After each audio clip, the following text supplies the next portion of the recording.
Hi, I'm Kellen Bryant, board certified elder law attorney by the Florida Bar, and I've helped thousands of families in Medicaid planning over the last 15 years. And today I'm going to explain to you the Medicaid look-back period rules. Let's go. So the look-back period rules, why are we even here? Back in the 60s, the Great Society introduced us to Medicaid because the nursing homes cost so much to take care of people, and families were no longer able to do it, potentially.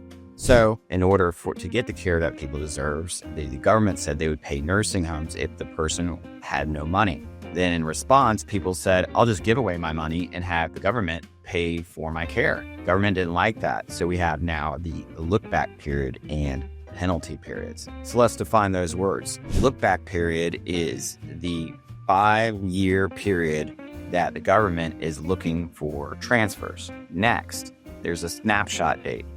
Snapshot date is the date that you're applying for Medicaid. So if the snapshot date is January 2025, the government can look and inquire and penalize for transfers going back to January 2020 or December 2019. Next, penalty period. For any transfers that Medicaid deems as uncompensated or made for purposes of Medicaid eligibility, there will be a penalty period assessed for relating to that transfer. Now, the penalty period is not jail unless you're lying. The penalty period is more like the penalty box in hockey. Medicaid's going to say this time must elapse before the government is going to start paying for your loved one's care. And how is that penalty period calculated? Generally speaking, the government is now allowed to look at the amount in total transfers in the last 5 years. First, calculate why were these transfers done. Then, for the ones that they don't like, add it all up together. And now they take that total number. We'll just pretend it's $10,500 of total transfers. Now, in 2025, this is going to be a division problem. We take the total transfers and we divide it by the transfer divisor. So the transfer divisor in 2025 is 10,438. So in my example, 10,500 divided by 10,438 is going to be one what? 1 month that you have to private pay for skilled nursing at whatever the nursing home cost is. That's where lawyers have come in. It used to be pretty simple, and then all the what ifs occurred, and that's not fairs occurred. So the legislatures have created this crazy set of rules that make it very difficult for the average person to navigate. And that's where elder law attorneys come into play.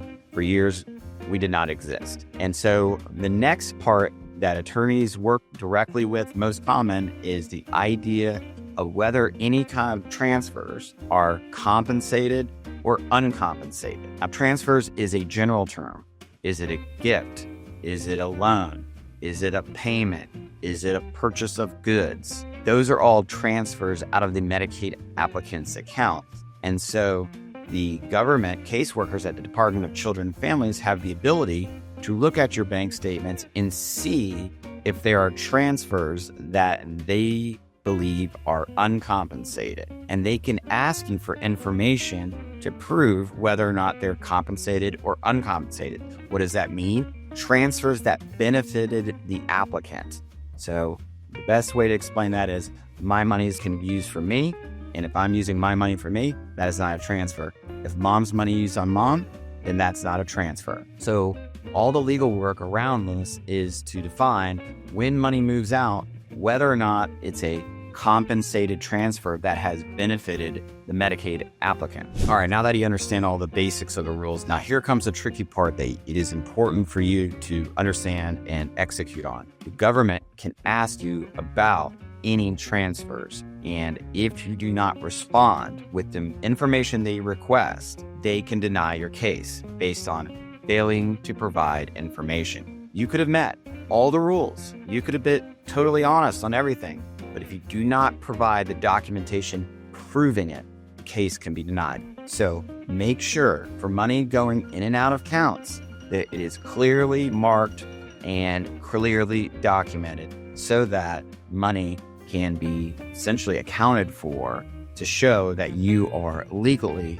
entitled to Medicaid benefits under this complicated set of rules. And if you're looking for more Medicaid planning advice, follow this playlist. There are plenty of videos that help work you through all the fundamental basics. Thanks.